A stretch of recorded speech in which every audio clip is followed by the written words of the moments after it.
And Doug, in Florida, you are up first with the amazing Susan McPherson. Oh man, thank you for the honor of coming out of the gates first very quickly. I know there was a lot of comments in the chat, but Scott and Kathy, congratulations and tremendous job on the rebrand and execution. Super exciting. And your t-shirt looks amazing, so I can't wait to get one, Scott. Susan, amazing discussion. Shocking with the energy that you put out to hear that your life isn't overflowing with good dudes, but that's another conversation.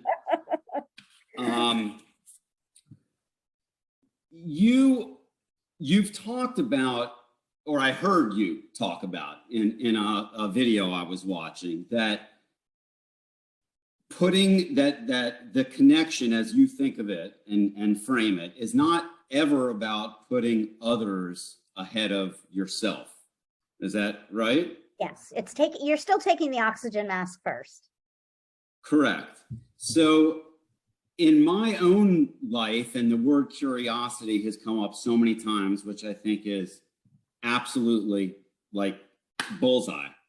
Being intellectually curious, emotionally curious, spiritually curious, whatever it is, then it's genuine.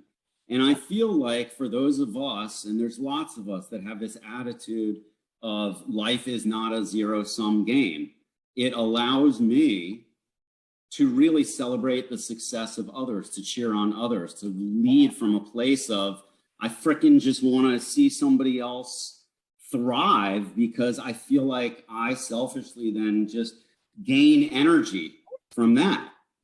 Is that along the lines of what you're conveying? It's, think of it as drafting, right? And this goes back, with my parents who were, always every day clipping and then sending these to showcase the other successes. And now we have the means to do it so much more efficiently. One of the reasons I actually wrote the book initially was to try to get back the intentionality, however, because we had so many technological tools that it became easy to not be intentional, right? Mm-hmm. Where, we weren't maybe mindfully thinking when we put something out there. And now through the pandemic, I think we are more intentional. But yes, this is not about only helping others. This is also about, celebrating others. And by doing that, you're celebrating everything. You're celebrating yourself. I hope I'm making sense. That's right. No, that's exactly right. And I think that goes to the core of what you and Scott teed up as like the difference between networking and connecting, which is one in my mind. And I know you said you have none of us have anything against it, but one is super transactional. Yep. Feeling, sounding, and connecting is whatever the complete opposite of that is. Yeah. Which is a beautiful thing. And I think what I'm hearing from you, Doug, is that it's also about sharing yourself. And, we can't expect others to share their wins and loves and all if we're not going to also be a bit vulnerable. Mm-hmm.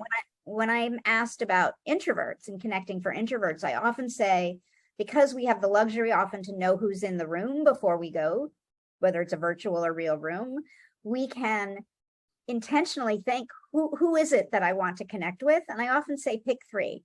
So go with the idea of meeting 3 people, sharing 3 things, and learning 3 things.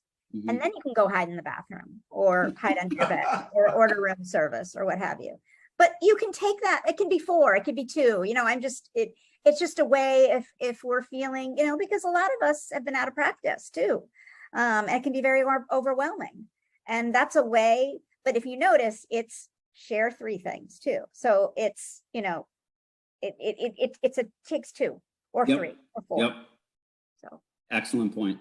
thank you. Great discussion. Thank you.